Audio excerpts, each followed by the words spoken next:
Você pode fazer essa geleia com o figo turco, não tem problema nenhum, igual a geleia de figo que eu já fiz, que foi com o figo turco e ficou muito boa. Eu tenho aqui 250 gramas do figo, aquele bonitinho em pezinho, que eu cortei com uma faca para ajudar aqui no processo.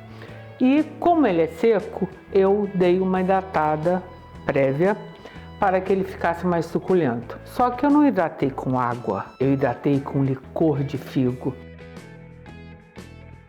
Então assim ele vai ficar muito mais saboroso e com bastante, mais ainda, perfume de figo. Mas não se preocupe, você pode hidratar com água que não vai ter problema algum. Então aqui eu vou colocar o licor junto para dar também mais sabor. Eu usei 100 ml. Ele ficou aqui hidratando por 1 hora. E olha, vocês podem ver como é que ele já mudou até de cor. Como já tem o licor que é doce, eu só vou usar 100 gramas de açúcar. Eu tenho aqui o açúcar demerara, mas fique à vontade de usar qualquer açúcar de sua preferência, inclusive o mascavo, que ele não vai mudar a cor da geleia. Agora aqui então eu vou adicionar 60 ml de água e eu tenho 50 ml de vinagre de cereja. Dê uma olhadinha na nossa playlist vinagres, que você vai achar a receita não só desse vinagre, como outros. Mas use qualquer vinagre que você tiver em casa. Eu falei que era uma geleia de figo com baunilha. Só que diferente da geleia de morango com baunilha,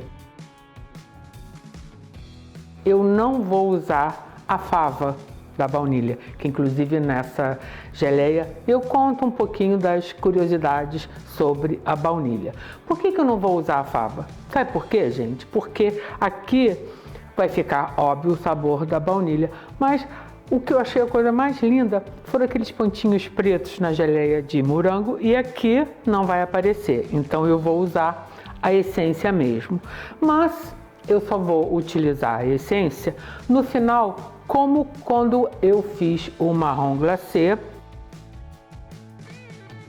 o tradicional de castanha, que a gente adiciona quase que no final, porque eu fico com medo que no cozimento perca um pouco da potência do sabor. Agora aqui é só a gente ficar mexendo. A geleia a gente não pode deixar sozinha no fogo por muito tempo, você pode dar uma fugidinha ou outra, para que principalmente o açúcar não vá para o fundo e tenha perigo de queimar. E outra coisa muito importante, fogo baixo. Então fique mexendo. Então agora que eu vou ficar mexendo na minha geleia até que o figo fique completamente macio e a parte dos líquidos deem uma leve reduzida. Até daqui a pouco. Como vocês podem ver, aqui a parte do líquido reduziu bastante e o figo está assim, ó, quase que desmanchando. Aqui, se você quiser, você pode processar com um mixer, multiprocessador, liquidificador, para que fique mais pastosa, mas eu gosto que fique assim, mais rústica, mais pedaçuda. E agora então eu vou adicionar 30 ml de pectina de maçã.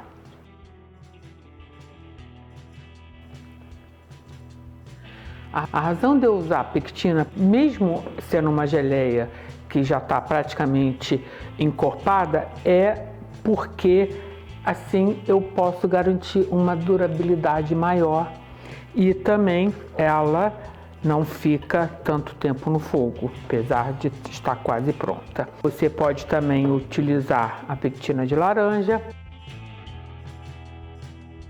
a de maracujá, ou mesmo a liofilizada. Se você optar pela liofilizada, a quantidade é de acordo com o fabricante. Mas a dica que eu vou lhe dar é a seguinte: reserve um pouco de açúcar para você meio que misturar a pectina liofilizada no açúcar para então você adicionar na geleia. Porque se você adicionar a pectina diretamente, ela vira um grumo, a ação gelificante dela é muito rápida E olha, não tem jeito, você não consegue dissolver mais. Outra dica que eu dou é a seguinte, é você sempre adicionar a pectina quase que no final da preparação, para ela não perder não só a potência, como também, dependendo da quantidade, não ferver e dar aquele estrago que normalmente dá. E agora então eu posso adicionar a minha baunilha.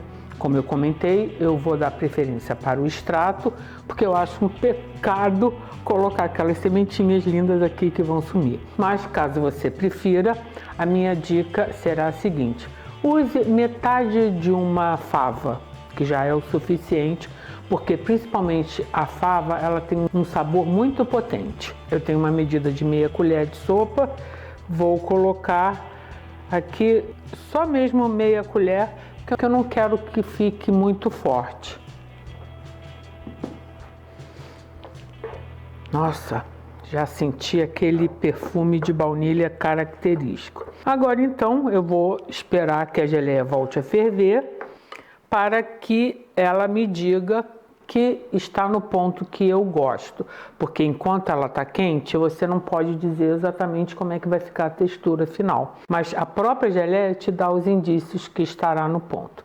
Então, quando isso acontecer, eu volto para mostrar para vocês. Aqui não tem uns indícios que a geleia está no ponto, porque tem muito pouca calda, mas vocês podem ver que tem bastante, aonde tem ainda a calda, as bolinhas. E o outro indício é o seguinte, olha só, nesse aqui você consegue ver até o fundo, porque ela já está bem firme.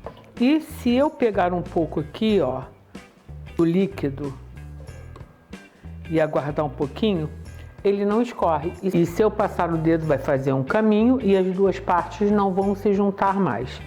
Olha só.